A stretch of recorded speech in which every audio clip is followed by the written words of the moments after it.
Se pueda poner de pie, por favor, para así dar lectura a esta palabra.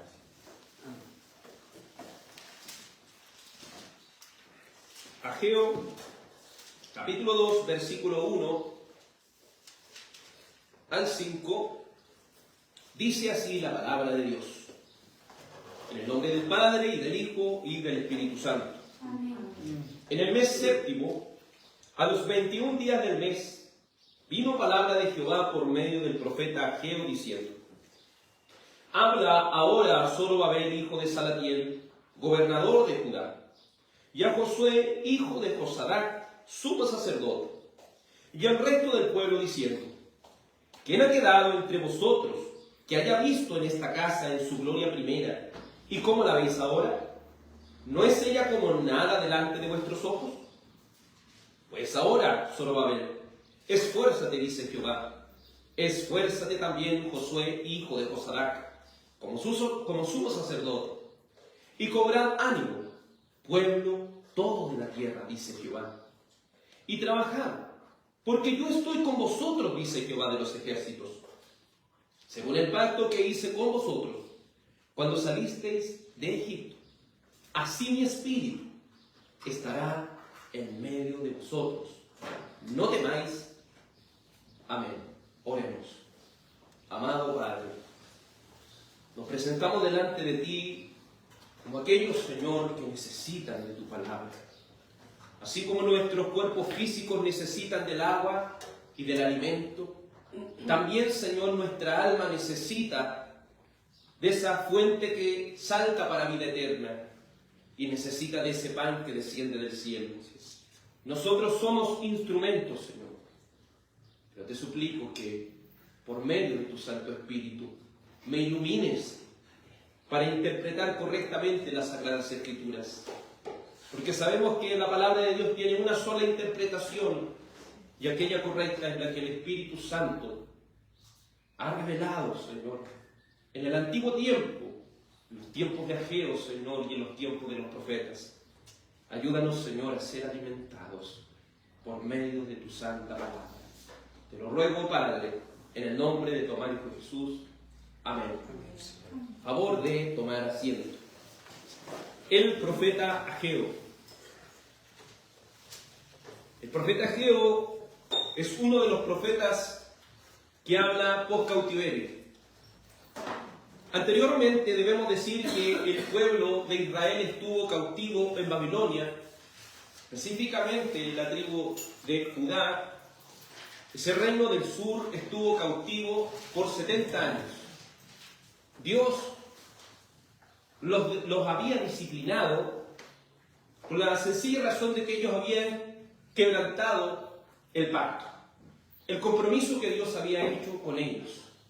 Y ese compromiso era de que Él les daría la tierra por heredad.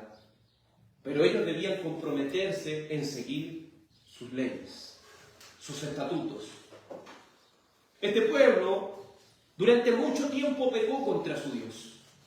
Pero Dios, como un buen padre, disciplina a aquellos que aman.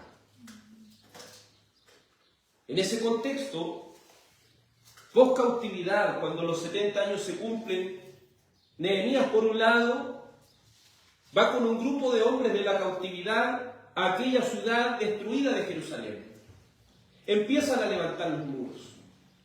Otro grupo se levanta con Esdras para reedificar el templo. Cuando ocurrió esta destrucción de cómo los babilonios destruyeron Jerusalén, ellos destruyeron una cosa, el templo. Y el templo era tan importante para ellos porque era el lugar central de adoración. Era el lugar central donde ellos le servían a Dios. El templo estaba en ruinas, pero Dios le había llamado a reedificar el templo. Mientras ellos echaban los cimientos, en su contexto, ellos, los más ancianos, los que tenían aproximadamente 80, 85 años, ellos lloraban. Porque cuando se estaban echando los cimientos, podían ver que la gloria de la casa que había construido para Dios Salomón no era comparada con lo que ellos podían en ese momento dar.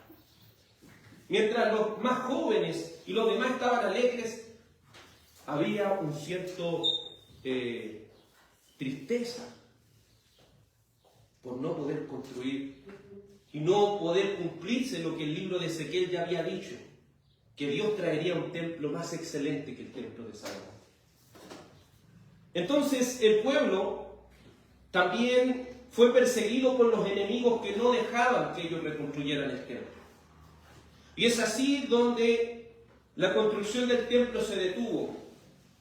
¿Y qué empezó a hacer el pueblo? Ya que no podemos construir el templo, ahora dediquémonos a nuestras vidas.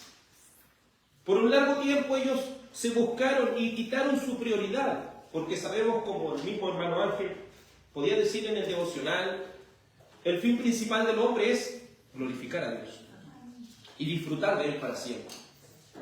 Nosotros vivimos para agradar a Dios. Pero este pueblo empezó a arreglar sus casitas, ¿cierto?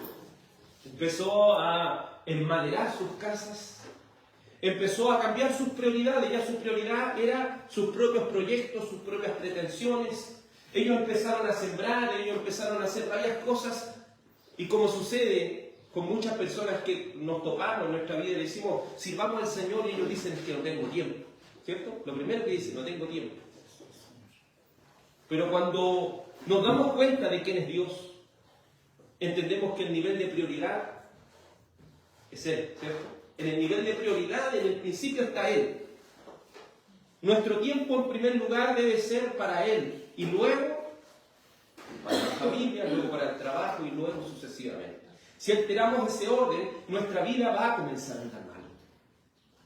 Es así como Dios levanta al profeta Ageo para que reprenda a este pueblo y le dice a este pueblo, mediten bien sobre sus caminos, porque mientras sus casas se llenan de lujos, mientras su producción agrícola empieza a aumentar, mi casa está desierta. Mientras ustedes buscan engrandecerse, mi casa está ahí botadita. Está ahí en puro cimiento. Y es ahí donde el profeta les dice, ¿por qué le está yendo tan mal en la vida ahora?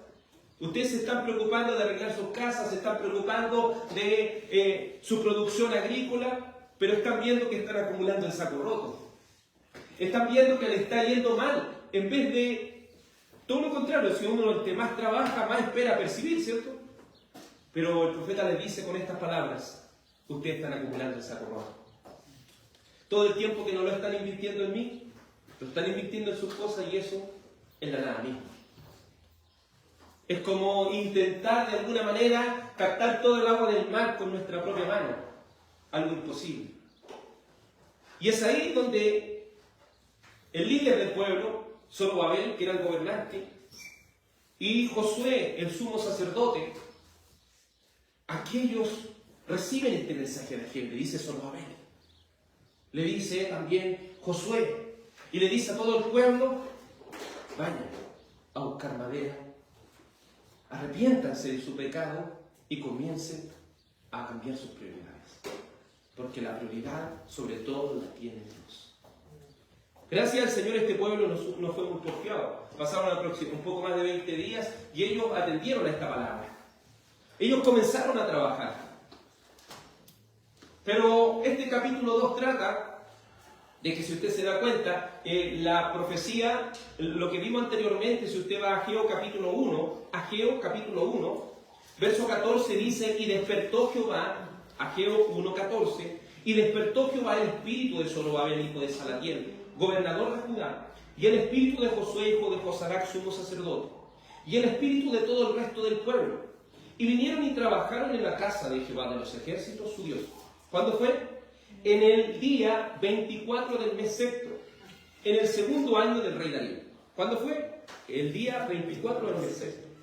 Y el capítulo 2 dice, y en el mes séptimo, o sea, al otro mes, a los 21 días del mes, o sea que había pasado aproximadamente casi un mes.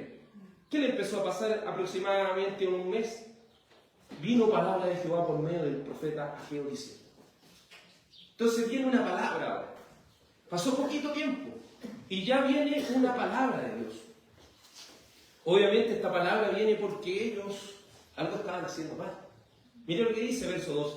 Habla ahora a Zorobabel, hijo de Salatiel, gobernador de Judá, y a Josué, hijo de Josadac, sumo sacerdote, y al resto del pueblo, diciendo: ¿quién ha quedado entre vosotros que haya visto esta casa en su gloria primera? ¿Y cómo la veis ahora? ¿No es ella como nada delante de vuestros ojos? Dios había hecho algo grande en ellos. Había despertado el espíritu en ellos. Es así como Dios llama a los hombres.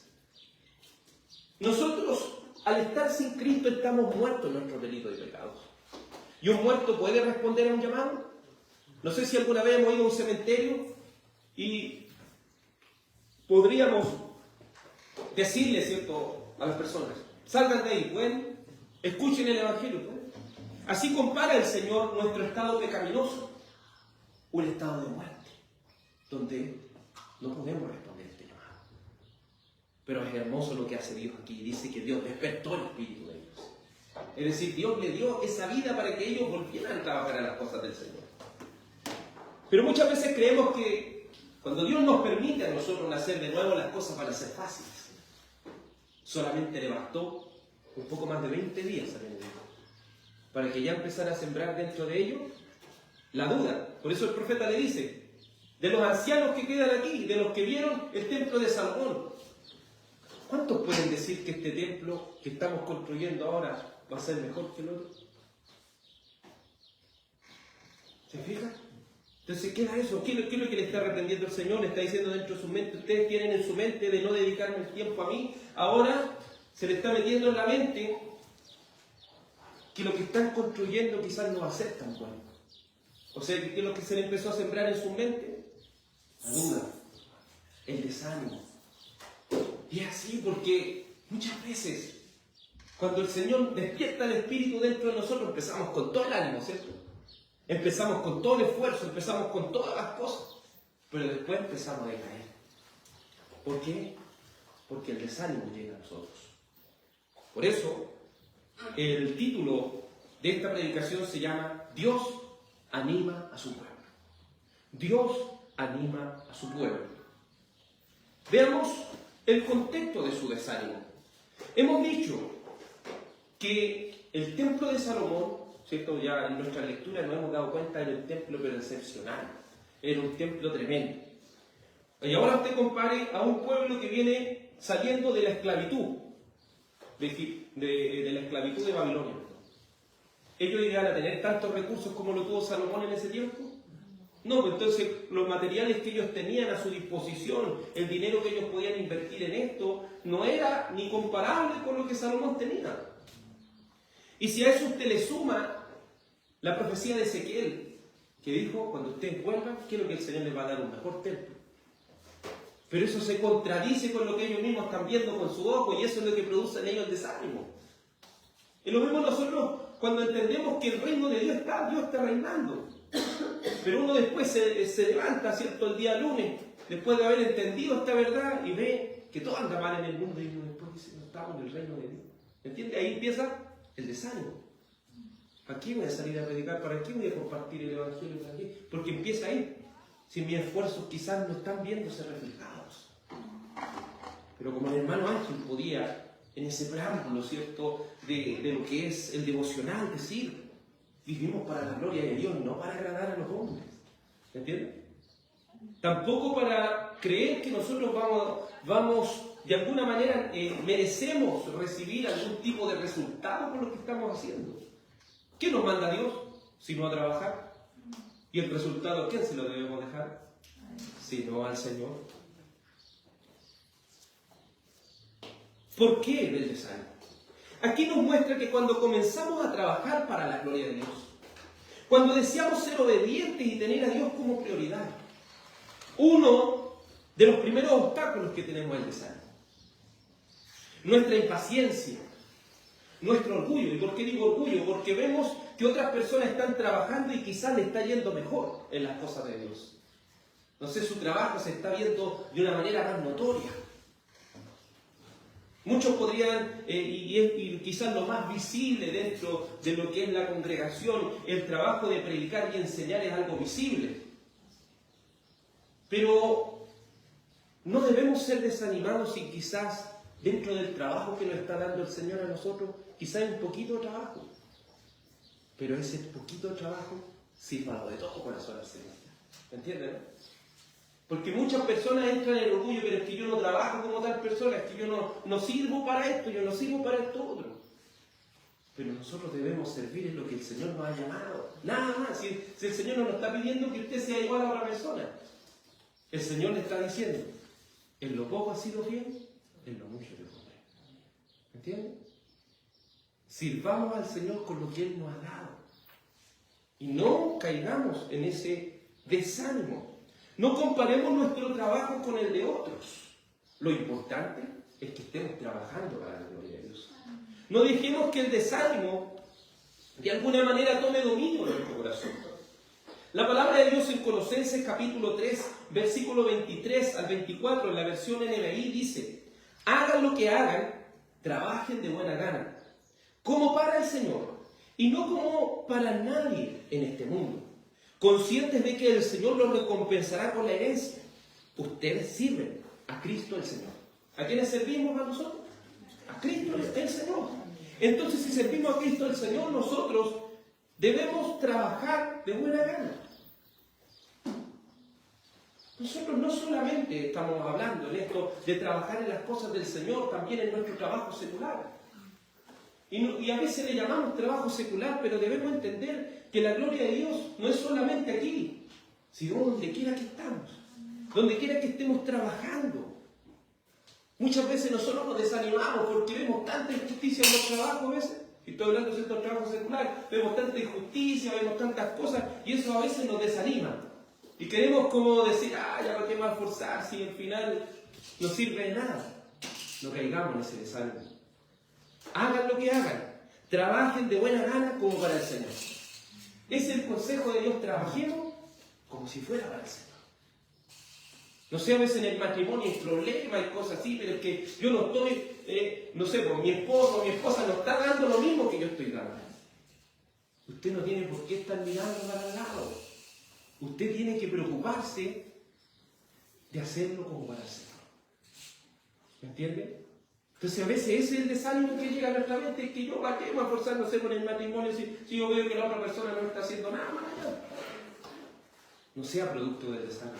El Señor lo llama a trabajar en su matrimonio. Trabajen, y dice, hagan lo que hagan, trabajen de buena gana, ¿cómo para qué? Para el Señor. Imagínense el estándar que nos está diciendo. ¿Está tratando a su esposa como el Señor?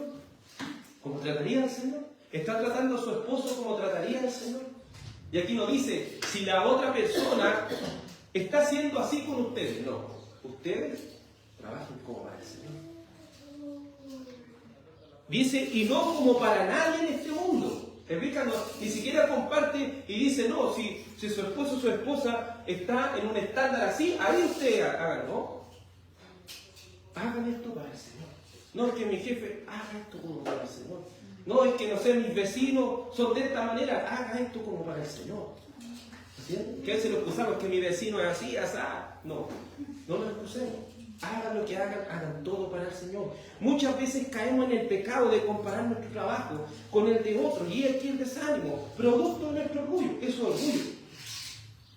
Ahí podemos inmediatamente ver el pecado del orgullo. Porque orgullo es decir, yo estoy haciendo esto y la otra persona no está haciendo lo mismo. ¿Me entiendes? Eso ya es orgullo, porque yo me estoy hinchando con lo que estoy haciendo. Mientras de bien estoy diciendo, yo estoy haciendo esto para la gloria de Dios y no para mi gloria. Y nos pasa, yo le digo, todos pecamos en este sentido y debemos reformar esto en nuestra vida. ¿Cuántos de nosotros en el mismo trabajo nos hemos visto desanimados? Personas que no están haciendo nada en el trabajo y uno está ahí, pero poniéndole en la pega, y como que uno se desanima, va a volver flojos y al final la flojera es la que premian aquí. ¿Se fijan lo que a veces uno dice? Pero eso es pecado, es orgullo. Es orgullo porque yo estoy diciendo, lo que estoy haciendo merece una recompensa, ¿no? Usted lo está haciendo para el Señor. Yo lo estoy haciendo para el Señor. Y si lo hago para el Señor, ¿para quién es la gloria? Mateo 23. Considerando el verso 5, pero la primera parte del verso 5 dice, sino que hacen todas sus obras para ser vistos por los hombres. ¿No será que nosotros estamos haciendo las cosas para ser vistos? ¿No será que nosotros tenemos esta sensación, esta falta, este desánimo, sea en el trabajo, sea en el matrimonio, sea también en el trabajo de la iglesia, sea con nuestros vecinos, si tenemos este desánimo? Quizás será porque nosotros solamente estamos haciendo esto para la vista nomás, porque queremos ser reconocidos nosotros, no el Señor. Entonces, entendiendo esto, es ahí donde nosotros comprendemos por qué el Señor a veces nos aporrea tanto. ¿Se fijan? ¿Por qué me aporrea tanto el Señor? ¿Por qué? ¿Por qué? Porque algo estoy haciendo mal. Ese es el punto. Mateo 6, verso 1, en la Nueva Biblia Latinoamericana, dice en esa versión: cuídense de no practicar su justicia delante de los hombres para ser vistos por ellos. Ah, es que yo estoy haciendo esto y la otra persona no lo hace. ¿Qué estoy haciendo ahí? Trabajando para ser visto. ¿Y qué dice? Cuídense de no practicar su justicia delante de los hombres para ser vistos. De otra manera no tendrán recompensa. Oye, yo me puedo estar portando lo mejor posible, pero si lo estoy haciendo por orgullo, al final no tiene ni una recompensa de nuestro Padre que está en los cielos. Oh, qué fuerte, hermano. Qué fuerte lo que la palabra del Señor nos está diciendo. Y para aquellos que creen que su trabajo es insignificante, porque también está el otro extremo: no, pero es que yo trabajo un poquito nomás y mejor. ¿Se acuerda de esa persona a quien el Señor le dio un talento? Dijo: Señor, es que yo sabía que tú eres un hombre severo, así que yo escondí el talento nomás y no lo produje, no trabajé. ¿Y qué le dijo el Señor? Siervo malo y negligente. ¿Y sabías que yo era así? Por último, dar este talento, que es una fracción de dinero grande, dale a los banqueros para que produzca intereses y así yo recoja lo mío con intereses. Entonces ese es el punto. Si nosotros estamos trabajando para el Señor, estamos trabajando para producir para su gloria, para producir para su gloria. Mateo 25, 23, en la versión Reina Valera 1960 dice: su Señor le dijo: bien, buen siervo fiel, sobre poco has sido fiel, sobre mucho te pondré, entra en el gozo de su Señor. No pensemos que nuestro trabajo es insignificante, porque muchas veces podemos decir: no, es que algunos trabajan tanto en el Señor y yo no estoy trabajando. Ahí yo me debo preocupar. Que se dice que yo estoy trabajando en la oración, quizás nadie me está viendo. Quizás nadie está viendo eso, pero lo está viendo el Señor. Que el Señor está diciendo: en lo poco ha sido fiel, en lo mucho yo trabajo. No olvidemos nunca lo que Lucas 16:10 dice: el que es fiel en lo muy poco, es fiel también en lo mucho. Y el que es injusto en lo muy poco, también será injusto en lo mucho. Aquí nos deja una gran enseñanza. Hay personas que dicen: no, es que yo cuando tenga tiempo, ahí voy a servir al Señor. No, si no lo sirvió cuando tenía poco tiempo, cuando tenga tiempo no lo va a servir. No es que yo en el trabajo, cuando los demás se pongan las pilas, yo voy a poner las pilas. No, si usted no es así, al principio nunca lo va a hacer. ¿Entienden? Si en lo poco somos fieles, obviamente en lo mucho también. No es que cuando esta persona cambie, yo también voy a cambiar. Si no somos fieles en lo poco, en lo mucho vamos a ser las mismas personas. Si somos los mismos, es porque no hemos cambiado. ¿Por qué viene el desánimo? Sino por el producto de nuestro propio pecado. Podemos identificar esos dos pecados: el orgullo y la flojera. Son dos cosas: el orgullo y la flojera. Son cosas que siempre debemos estar luchando. En esos tiempos de Ageo, el pueblo que estaba pensando ya: ya estoy trabajando para esta casa del Señor, pero yo estoy viendo que está quedando como cuatro tablas paradas, como puede decirlo. No está quedando como algo bonito, está quedando algo bueno. Entonces, ¿qué le entró a ellos? El desánimo. Ya su esmero por trabajar ya no era el mismo. ¿Y qué le dice? Verso 3, Ageo, capítulo 2, verso 3, dice: ¿quién ha quedado entre vosotros que haya visto esta casa en su gloria primera? ¿Y cómo la veis ahora? ¿Y cómo le dice? ¿No es ella como nada delante de vuestros ojos? ¿Y qué es lo que hace Dios ahora en el verso 4? Veamos el segundo punto. Dios les anima a ser diligentes. Dice así: pues ahora, Zorobabel, esfuérzate, dice Jehová. Esfuérzate también, Josué, hijo de Josadac, sumo sacerdote, y cobrad ánimo, pueblos toda la tierra, dice Jehová, y trabajad, porque yo estoy con vosotros, dice Jehová de los ejércitos. Según el pacto, verso 5, que hice con vosotros cuando salisteis de Egipto, así mi espíritu estará en medio de vosotros. No temáis. Entonces el primer llamado de Dios es un llamado a la diligencia, a trabajar. Trabajemos independiente de lo que pasa a nuestro alrededor. Trabajemos. Trabajemos para la gloria de ¿qué? Para la gloria de Dios. Pero para trabajar, ¿qué es lo que debe existir? Esfuerzo. Fuerza. A muchas personas les gusta ese texto de Josué: esfuérzate y sé valiente, yo voy a estar contigo, no temas y desmayes. Y muchos siempre están tomando ese texto, pero si lo lees más abajo, pero tienes que andar en la ley de tu Dios. ¿Se entiende? No queremos solamente las bendiciones, pero no queremos trabajar. Queremos que el Señor esté con nosotros, pero no queremos trabajar. Queremos que el Señor esté con nosotros, pero no queremos esforzarnos. La palabra en el original, porque recuerde que estas porciones del Antiguo Testamento fueron escritas en hebreo. Muy bien, en hebreo. Y como fueron escritas en hebreo, la palabra de ahí en su Biblia dice esfuérzate, es la palabra kazak, que significa abrazar, que significa aferrarse con fuerza. Entonces, ¿qué es lo que le está diciendo el Señor? Aférrense con fuerza. Yo les digo a ustedes, aférrense con fuerza. Aférrense, ¿pero a qué? A la fuerza que nos ha dado el Señor, al poder que nos ha dado el Espíritu Santo. Ese es el punto. ¿Sabe por qué a veces estamos en esta lucha del desánimo que tenemos muchas veces? Caemos, ¿sabe por qué? Porque estamos luchando con nuestras propias fuerzas. Porque si estuviéramos luchando con las fuerzas del Espíritu Santo, son fuerzas ilimitadas. Nunca nos cansaríamos de hacer el bien. Entonces, apunta a que esa fortaleza debe ser un esfuerzo. Me gusta mucho aquí una traducción más precisa, la Biblia de la América, dice así: pero ahora esfuérzate, Zorobabel, declara el Señor. Hasta aquí igual, ¿cierto? Pero luego dice: esfuérzate tú también, Josué, hijo de Josadá, como sumo sacerdote. Y luego dice: esforzaos todos vosotros, pueblo de la tierra, declara el Señor. Aquí, ¿por qué le digo que esta versión es más precisa? Porque si usted se va al original, esa misma palabra en hebreo, kazaj, que significa esfuérzate, sale 3 veces. En cambio aquí, en Reina Valera, esa palabra no está, porque dice: pues ahora solo va a haber esfuérzate, ¿cierto? Una vez, esfuérzate también y cobrar ánimo. Se fija aquí en la cámara: esfuérzate por cobrar ánimo. Cuando en realidad las 3 palabras significan esfuérzate. ¿Quién se debe esforzar? El rey, el gobernante. Se debe esforzar el sacerdote, pero también el pueblo. ¿Me entiendes? No? Porque aquí como que le está dando ánimo al pueblo. No, esfuérzate, pueblo, también. Si el esfuerzo no es solo para los líderes, el esfuerzo también es para aquellos que están dentro del pueblo de Dios, para aquellos que están dentro de la membresía del pueblo de Dios. Nuestra preocupación debe ser siempre el cumplir nuestra responsabilidad. Cuando servimos a Dios, no es solamente venir a la iglesia, es ser responsables. Para aquellos que son miembros de la iglesia tenemos una responsabilidad. Y esta responsabilidad, ¿qué es lo que conlleva? Un esfuerzo. Ese es el tema.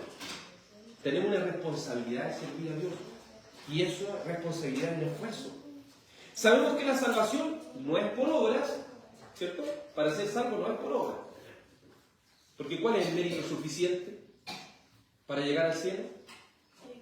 ¿El mérito de quién? De Cristo. Entendamos esto, y aquí quiero hacer un paréntesis. Los que van al cielo no significa de esta manera. Es que aquí el Señor va a poner en una balanza las cosas buenas que usted ha hecho y las cosas malas, y así, si las cosas buenas pesan más, va a ir para el cielo. No, eso no lo dice la Biblia. Eso no lo dice la Biblia, es una mentira del diablo. Para ir al cielo hay que ser perfecto. ¿Y quién es perfecto? Cristo. Porque ninguno de nosotros lo es. Pero cuando pongo mi fe en Jesús, Él me imputa su justicia. Me transfiere a mi cuenta su justicia. Y todos mis pecados, ¿quién los cargó? Él. ¿Y quién pagó por mis pecados, tanto pasados, presentes y futuros? Él. Entonces, ¿por qué puedo entrar al cielo? Por la justificación, por medio de la fe solamente. Pero como hemos dicho en muchas oportunidades, esta fe en sí mismo no es una fe muerta, es una fe que produce, es una fe que se esfuerza. Por eso nosotros creemos que la regeneración precede a la fe. Nos decimos que tenemos fe y luego el Señor nos hace nacer de nuevo. No. Primero el Señor nos hace nacer de nuevo para que podamos tener fe. ¿Se fijan, no? Porque si no, ¿de qué va a ser esa fe humana? Y esa fe humana puede perecer en cualquier minuto. ¿Se fijan cómo el Señor se respalda en todas las cosas? Entonces el Señor primero nos regenera, nos transforma y de ahí nos da la fe. Pero esa fe es una fe que produce. No es una fe, yo creo, ¿cierto? Porque cualquier persona puede decir yo creo. No es decir yo creo. Es decir, estoy comprometido con hacer la voluntad de Dios. Estoy comprometido con esforzarme. Creemos que la fe con la cual Dios nos ha capacitado posee obra. Nos mueve, ¿a qué cosa? A esforzarnos. Filipenses, capítulo 2, verso 12. Filipenses 2, 12 dice: así que, amados míos, tal como siempre habéis obedecido, no solo en mi presencia, sino ahora mucho más en mi ausencia, ocupaos en vuestra salvación con temor y temblor. Entonces, ¿cuál es nuestra responsabilidad? Ocuparnos de nuestra salvación con temor y temblor. Pero una persona podría decir, ya, pero es un esfuerzo humano. Es un esfuerzo producido por el Espíritu Santo en la persona. ¿Por qué? Dice el verso 13. Porque Dios es quien obra en vosotros tanto el querer como el hacer para su beneplácito. Hacer todas las cosas sin murmuraciones ni discusiones. Esta es la Biblia de las Américas, mucho más clara. Entonces vemos que si vamos a trabajar para el Señor, si nos vamos a ocupar en nuestra salvación con temor y temblor, lo vamos a hacer para la gloria de ¿quién? Para la gloria de Dios. Y al final, ¿qué dice? Pero sin murmuración ni discusiones. No lo vamos a hacer con discusiones ni murmuraciones, lo vamos a hacer. Lo vamos a hacer. Porque ¿a quién estamos sirviendo? A Dios, por encima de todas las cosas. Por eso esforzarse es trabajo. Es como que el Señor le estuviera diciendo en palabras simples al pueblo. Pueblo, tú preocúpate por trabajar. Yo, dice el Señor, voy a hacer que esa gloria que están viviendo ahora no sea nada comparada con la gloria que viene. ¿Te fijas? Ese es el tema, hermanos, que nosotros a veces queremos pensar algo que a nosotros no nos corresponde. Señor, ¿qué dice? Trabajen, nada más. Lo mismo que aquí nos dice, vayan y anuncien mi evangelio. Pero no dicen, vayan a buscar personas y métanla a la fuerza a la iglesia. Lo dices. Obliguen a la gente a venir a Cristo. No dices. Ustedes prediquen. ¿Entienden? ¿Cuál es mi trabajo? Predicar fielmente el evangelio. Nada más que eso. ¿Y quién va a traer a las personas? El Espíritu Santo. ¿Y si no las trae? ¿Le puedo reclamar algo? ¿Tengo que dejar de trabajar por eso? No, porque el Señor me dice, va a trabajar, nada más. Nada más. No esperes resultados, anda a trabajar, nada más. Nada más. Eso es lo que debemos hacer. Josué 1:9. Mira que te mando. Es decir, el esforzarse es una opción, es una ordenanza. Todos aquellos que sirven al Señor deben entender eso, que Dios nos manda a que nos esforcemos y que seamos valientes. ¿Esa fuerza de dónde viene? ¿Del ser interior o del Espíritu Santo? Del Espíritu Santo. Porque si viniera de nosotros ya nos cansaríamos, ¿entiendes, no? Volver de nuevo a lo mismo, porque yo le pongo ese ejemplo del trabajo. Si voy al trabajo y veo que están flojeando y digo, ya, y ahí como que le caigo en ánimo, pero después el Señor me reprende por la palabra, empiezo a trabajar más, pero debo pensar que al otro día tengo que permanecer igual. Y al otro día tiene que ser igual. Y al otro día tiene que ser igual. Lo mismo con mis vecinos, que yo cómo voy a ser bueno con mi vecino. Si mi vecino pone la música todo lo que da, es un mal vecino, ¿cómo voy a ser buen vecino con él? Mira que te mando, esfuerza, trabaja para la gloria del Señor. Y si mañana voy a tener que volver. Lo mismo en una relación matrimonial. No es decir, ya hoy día cumplí, y mañana, y pasado, esfuérzate. Porque si esa fuerza te la dio el Señor, es una fuerza inagotable. Porque si es el Espíritu Santo operando en ti, es inagotable. Pero ¿sabe cuándo decaemos? Cuando empezamos a luchar con nuestras propias fuerzas. Mira que te mando, que te esfuerces y seas valiente. No temas ni desmayes, porque Jehová tu Dios, ¿qué dice? Estará contigo donde quiera que vayas. Eso es lo hermoso del Espíritu Santo. Dice, yo les voy a enviar al que consuela. Me gusta el griego porque el griego habla de que enviaría al Paracletos. Paracletos es el que va a nuestro lado para ayudarnos. Entonces, ¿quién es el Paracleto? ¿Quién es el que va a nuestro lado? El Espíritu Santo. Entonces, si el Espíritu Santo va al lado de nosotros, ¿nos va a faltar fuerza? ¿Nos va a faltar valentía? ¿Nos va a faltar aliento? No. Pero ¿sabe cuándo nos falta fuerza? Cuando nos falta aliento, cuando estamos desanimados porque no estamos confiando en el Señor. Estamos confiando en nosotros mismos. No teman ni desmayen, porque Jehová, ¿se acuerdan lo que significaba Jehová? El Dios del pacto, el Dios que hizo un compromiso con ustedes de que nunca los dejaría, ese va a estar con ustedes donde quiera que vayan. Amados, sean grandes verdades la palabra de Dios, pero el enemigo quiere que la olvidemos. El enemigo quiere que la olvidemos. Hay grandes promesas de Dios aquí, pero ¿qué debemos hacer? Esfuércense. Esfuércense. Es una orden de Dios para todo miembro de su pueblo. ¿Cuánto nos estamos aferrando al poder de Dios para trabajar? ¿Nos estamos aferrando al poder de Dios o estamos luchando con nuestras propias fuerzas ya? ¿Estamos confiando nosotros mismos en Dios? ¿En quién estamos confiando?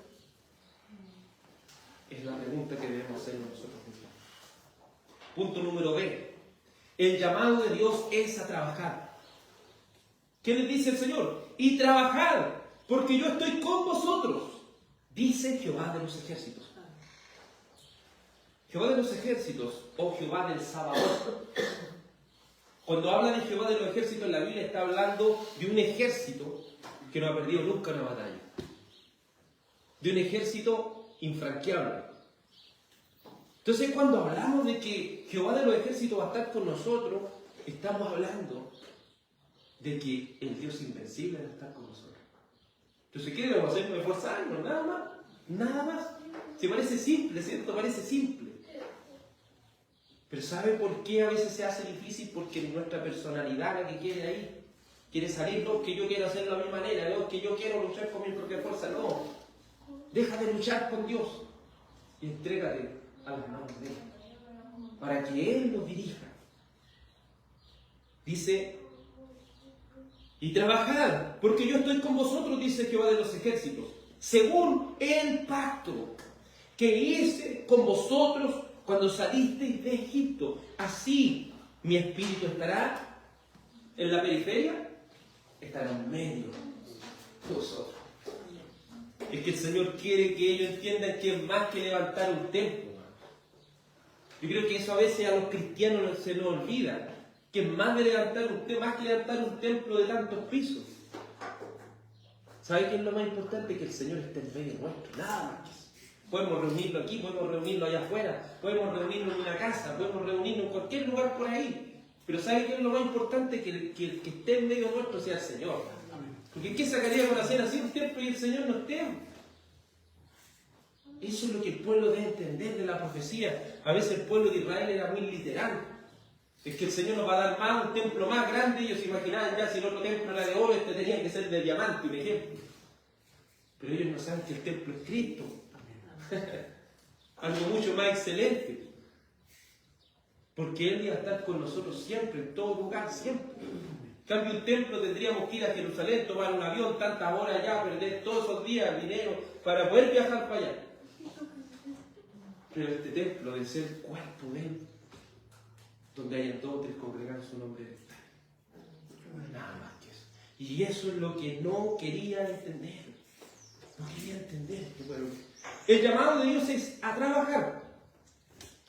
La palabra trabajo, en el idioma original hebreo, es asar, que se puede traducir como actuar. Actuar. El tema está en trabajar, en actuar, en realizar las cosas. Me gusta mucho una de las enseñanzas que me dejó mi abuelo por parte materna. Él decía, cuando uno le decía, bueno, yo quiero hacer esto, pero hágalo, eso es lo que decía. ¿Entiendes? No es solo pensarlo, no es solo decirlo, hágalo, ese es el tema, hágalo. ¿Cuándo vamos a comenzar? Lo mismo que el Señor está diciendo, esfuérzate, trabaja. ¿Pero cuándo vamos a empezar? Esa es la pregunta verdadera. ¿Cuándo? Ahora. ¿O vamos a dejar para mañana lo que podemos hacer hoy? Y trabajar. Si hemos sido capacitados por Dios para actuar, porque aquí yo no le estoy diciendo a las personas que no han nacido de nuevo, que sería imposible que yo le podría decir a una persona que no ha nacido de nuevo, fuérzate y sé valiente, sigue al Señor, y haz todas estas cosas, va a ser imposible. Pero si Dios ha entrado a tu vida, ha transformado tu corazón, tú tienes esa capacidad, no dada por un hombre, no dada por una iglesia, sino dada por Dios mismo. A la tercera persona de la Trinidad morando en tu vida, el Espíritu Santo. Zacarías 4:6 dice, continuó él y me dijo, esta es la palabra del Señor a Zorobabel, no por el poder ni por la fuerza, sino por mi espíritu, dice el Señor de los ejércitos. Como lo decía con Reina Valera 1960, no es con espada ni con ejército, sino con su Santo Espíritu. ¿Se fija Zacarías? Es contemporáneo de Ageo, son dos profetas que están ahí, alentando al pueblo, por eso que se repiten los nombres aquí. Pero aquí es lo mismo que le está transmitiendo, lo mismo que estamos hablando ahora. Si el pueblo debe entender que no es con sus fuerzas, no es con espada, no es que el Señor aquí nos va a capacitar a todos con una espada y un ejército gigante, no, es con su espíritu, nada más nos basta que su espíritu. ¿Por qué estamos desanimados si su espíritu está con nosotros? ¿Por qué estamos desanimados? ¿No será a causa de lo que podemos vivir? ¿No será a causa de que no estamos confiando en Dios como deberíamos confiar? 1 Corintios, en el capítulo 15, verso 58, en la Nueva Versión Internacional dice, por lo tanto, mis queridos hermanos, manténganse firmes e inconmovibles. ¿Y cómo? Progresando siempre en la obra del Señor, conscientes de que su trabajo en el Señor no es en vano. Nuevamente, ¿cómo debe mantenerse el pueblo de Dios? Firme e inconmovible, es decir, nadie lo puede mover de ese pensamiento. ¿De qué pensamiento? Que debemos progresar en la obra del Señor. ¿Estamos progresando, amados? ¿O vamos para abajo, no estamos estancando? Porque el llamado es a trabajar, el llamado es a progresar. Seamos conscientes de esto, nuestro trabajo en el Señor no es en vano. Es que uno puede decir que llevamos predicando tanto tiempo y no está lleno aquí todavía. Eso no nos incumbe a nosotros. No nos incumbe a nosotros. Dice, ningún trabajo en el Señor es en vano. Haya una persona aquí, haya dos personas aquí, esto tiene que seguir abierto aquí. Tiene que seguir para la gloria de Dios. Porque no es con espada ni con ejército, sino con su espíritu. Debemos siempre progresar. ¿Estamos progresando? Porque recuerden que esta santificación, ¿cómo tiene que ser? Progresiva. Si no es que yo tengo que ir para arriba, después para abajo, para el fondo. No, es que yo antes, y eso me llama la atención que muchos cristianos se excusan y dicen, es que yo antes era así, yo antes era así. ¿Acaso no hay una reprensión de parte de Dios en el libro de Apocalipsis, como le habla a aquella iglesia de Éfeso, que le dice, yo tengo unas cuantas cosas contra ti, has dejado tu primer amor? Antes eras de esta forma, ahora estás en una condición deplorable. Regresa al amor de Dios. Regresa al trabajo del Señor. Segunda de Timoteo capítulo 2, versículo 15, en la Nueva Versión Internacional dice, esfuérzate por presentarte a Dios aprobado, como obrero que no tiene de qué avergonzarse y que interpreta rectamente la palabra de Dios. Aquí está hablando, ¿cierto?, de los predicadores. Los predicadores deben esforzarse en presentarse siempre como obreros aprobados. Y esto es lo que a muchos se les olvida. Hay personas, ¿cierto?, que predicaban muy bonito en algún momento. Y hoy la vemos en adulterio, engañando a su esposa, diciendo garabato en el trabajo, haciendo cosas, pero terribles, amados. Haciendo cosas terribles. ¿Podrían ellos ser obreros aprobados? Ya no están aprobados. Y después vuelven a la iglesia y empiezan a retomar y dicen, ahora yo quiero predicar. Pero debes presentarte como un obrero aprobado. ¿Sabe cuál es el problema del pecado? Que el pecado muchas veces nos va a condicionar en nuestro trabajo. Entonces hay personas que nunca más van a poder tocar un púlpito, nunca más en la vida, porque no están aprobados. No dejemos, amados, en el Señor que nuestra negligencia nos condicione en nuestro trabajo. Y con esto no digo ya estoy condicionado, ya una persona, ¿qué tendría que ser una persona así? Si tiene el don obviamente de enseñanza, ya no puede pararse detrás de un púlpito, pero enseña a su familia.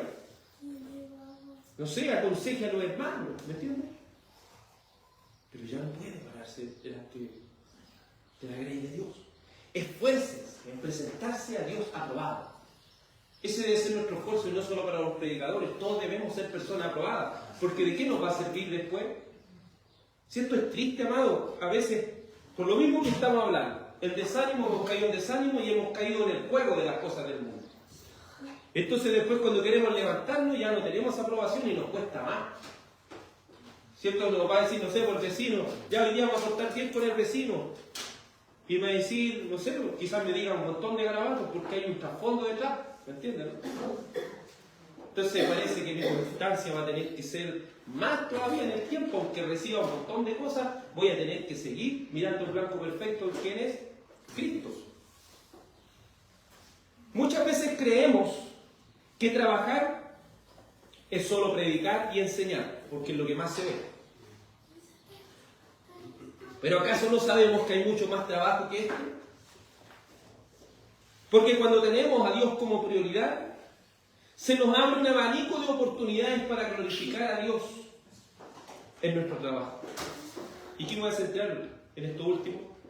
Con las cosas, ciertos trabajos que hay aquí en la iglesia por hacer, que tiene muchos puestos vacantes, hermanos. Hay mucho por hacer, pero pocas personas quieren involucrarse. Mire, hay trabajo de evangelismo que hacer. Usted sabe que con todas las cosas que tengo que hacer no me alcanza el tiempo. Pero falta que el Señor, obviamente, dentro de nosotros mismos levante a alguien para que empiece a trabajar en el evangelismo.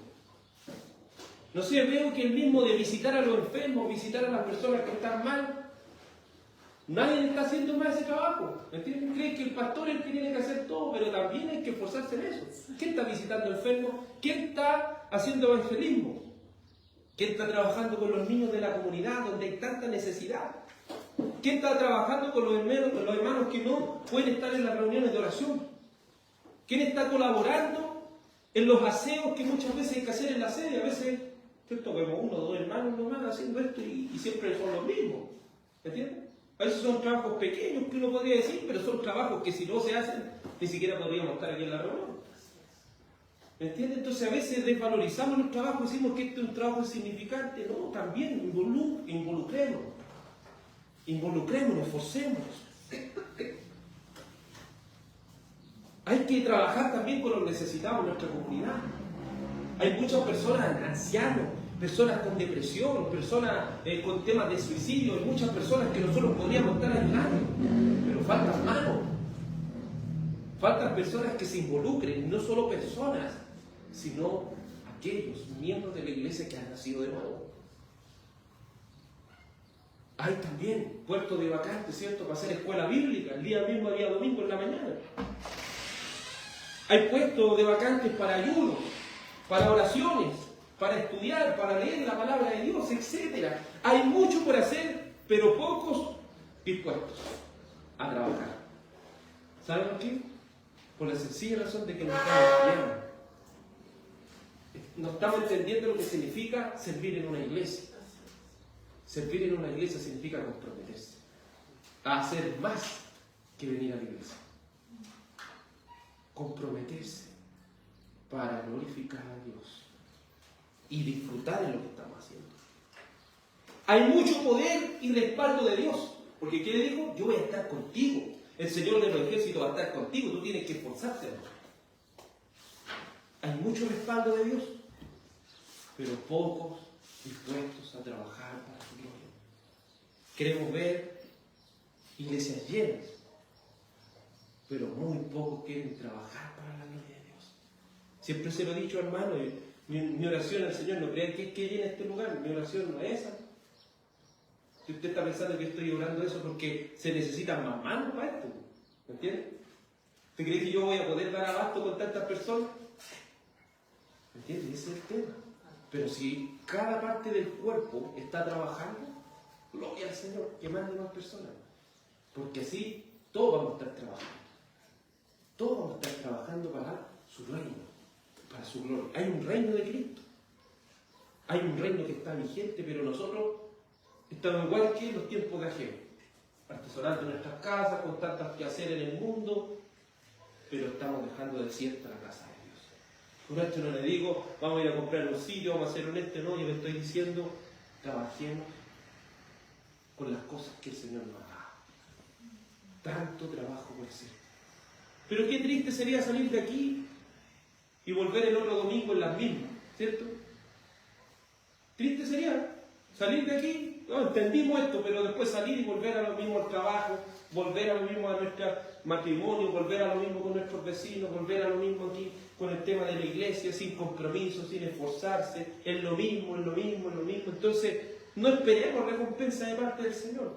No esperemos tener buena relación con nuestros vecinos, no esperemos tener iglesias, ¿cierto?, donde el reino de Dios pueda hacerse más visible aún. No esperemos tener buenas relaciones en nuestros matrimonios, no esperemos tener buenos trabajos si en realidad no estamos esforzándonos para glorificar a Dios en todo lo que hacemos. Porque si seguimos en esta actitud, vamos a seguir acumulando en saco roto. O sea, no vamos a hacer nada. En conclusión, muchas veces el desánimo puede venir por el orgullo de querer hacer más o mejor que otros. Y al no conseguirlo, nos estancamos. Muchas veces queremos que otros cambien para que nosotros cambiemos. Algo que es el pecado de orgullo. Viene también este pecado por ser impacientes y desear resultados inmediatos o que llenen nuestras expectativas, porque eso es lo que queremos. No es que me voy a poner a orar ahora para conseguir esto y después cuando lo consiga va a seguir orando. ¿Entienden? No es que yo a estudiar la palabra del Señor, no sé, voy a comprometerme a leer de Génesis a Apocalipsis la Biblia completa, pero cuando la terminemos seguiremos leyendo, si ese es el tema. El tema no está en comprometerse por un rato, el tema está por ser constante. Ahí es donde está el tema. ¿Qué dijo en el capítulo anterior? Vamos a ir a trabajar, el Señor despertó el Espíritu, nosotros vamos a ir a trabajar a la semana, ya, a los días después ya están, ya. Así somos como seres humanos. Pero esa no es excusa. Dios nos ha dado de su Espíritu Santo. Tercero, Dios anima a su pueblo a confiar en el poder del Espíritu Santo, que nos respalda y nos anima a aferrarnos a su poder. El Espíritu Santo no es un poder. El Espíritu Santo es la tercera persona de la Trinidad, que tiene poder, porque es Dios. Cuarto, con su poder debemos trabajar, debemos actuar y ser útiles para su gloria. Él ha prometido estar con nosotros y eso debiera animarnos aún más. Por último, hay mucho trabajo por hacer para la gloria de Dios. ¿Cuándo comenzamos? Es la pregunta que quiero que reflexionen en el Señor.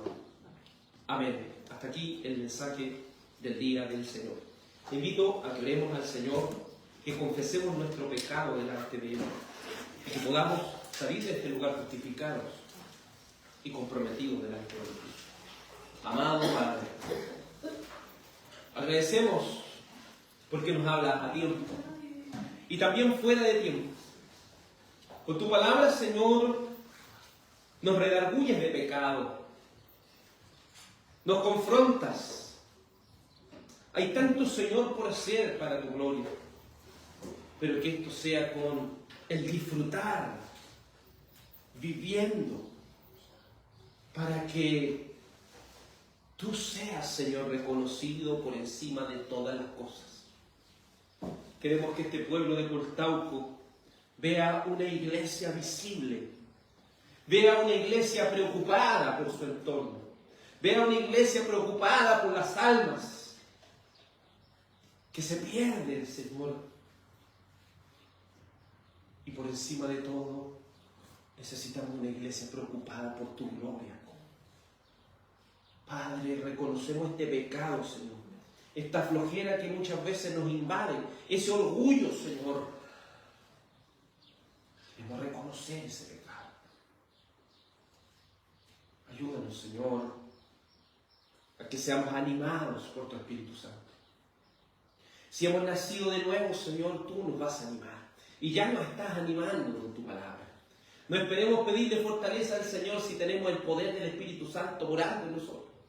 Muchas veces, Señor, pedimos cosas que ya las tenemos, solo que no las estamos ocupando. Como pudo decir un predicador, muchos cristianos están muriendo con el arma en la mano. Teniendo el arma en la mano, no la están utilizando, Señor. Ayúdanos, Dios Santo. Y si alguno de nosotros no ha nacido de nuevo, despierta el Espíritu, Señor. Que tu Santo Espíritu pueda producir vida. Si como en el libro de Ezequiel tú levantaste huesos secos, Señor. Huesos que ni siquiera tenían carne, ni vida, ni nada, Señor. ¿Cuánto más puedes, Señor, despertar nuestras almas muertas para que puedan servirte con fervor, para que puedan servirte, Señor, con diligencia, para que puedan servirse en esforzarse, Señor, en aferrarse a este poder del Espíritu Santo de Dios para trabajar para su gloria? Dios santo y verdadero, no queremos ser cristianos que solamente vengan a llenar un espacio de asiento, sino cristianos comprometidos con el reino de Cristo, comprometidos con su gloria, comprometidos con disfrutar de Él para siempre. Dios santo, recurrimos a tu amado Hijo Jesús para hallar el perdón de nuestros pecados. Te ruego, Padre, que por medio de la cruz de Jesús podamos hallar paz para contigo. En el nombre de Jesús. Amén. Antes de marchar nos vamos a entonar un salmo.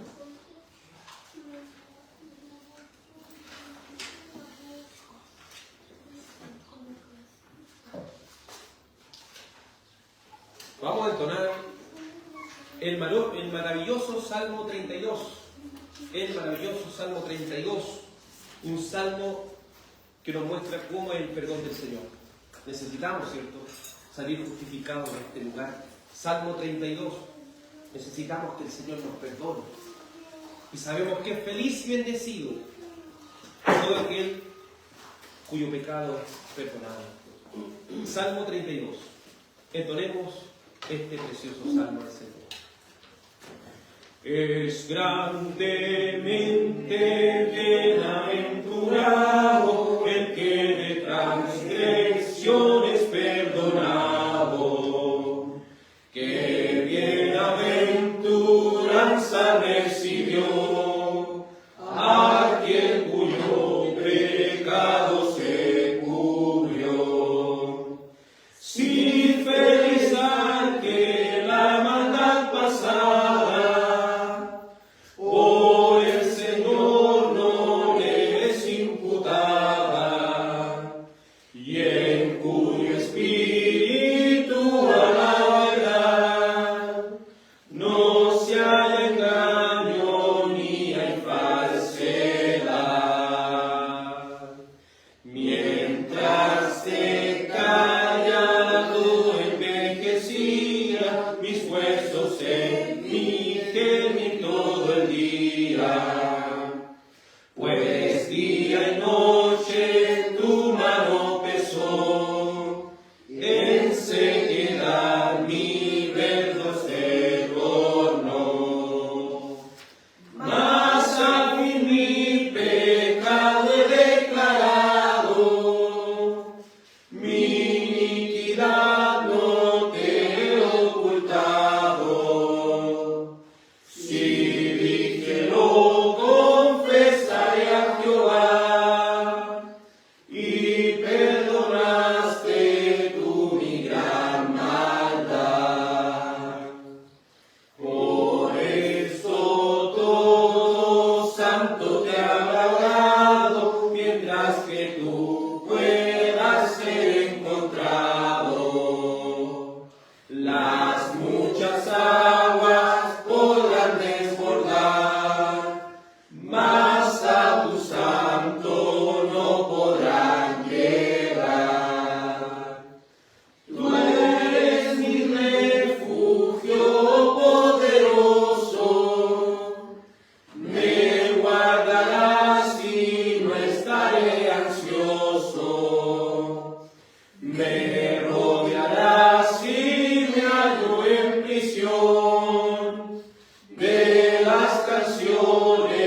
en plata hasta un buen destino. Sobre ti los ojos míos pondré, si continuamente los fijaré. No seas como caballo jumento, ellos carecen de entendimiento. Con cabestro y freno se han de ver, cerca de ti si no van a ser. Muchos dolores tendrá el impío, mas el que en el Señor espera vivo. Con gran alegría al final verá que misericordia lo rodeará. Alégrase en el Señor Dios potente, y goza justos en él solamente, y siempre cantan con santa emoción, vosotros los del recto corazón. Ahora rogaremos la bendición sobre el pueblo de Dios. Inclinen sus rostros para recibir la bendición de Dios. Dios Padre, te rogamos y te suplicamos que hagas resplandecer tu rostro sobre nosotros, que posiciones tu rostro sobre nosotros y tengas de nosotros misericordia. Padre, haz resplandecer tu rostro sobre nosotros y seremos salvos. Que la bendición del Padre, del Hijo y del Espíritu Santo sea sobre su pueblo. Amén. Que el Señor nuestro Salvador les bendiga y que tengan una muy buena tarde en el Señor. Feliz día del Señor.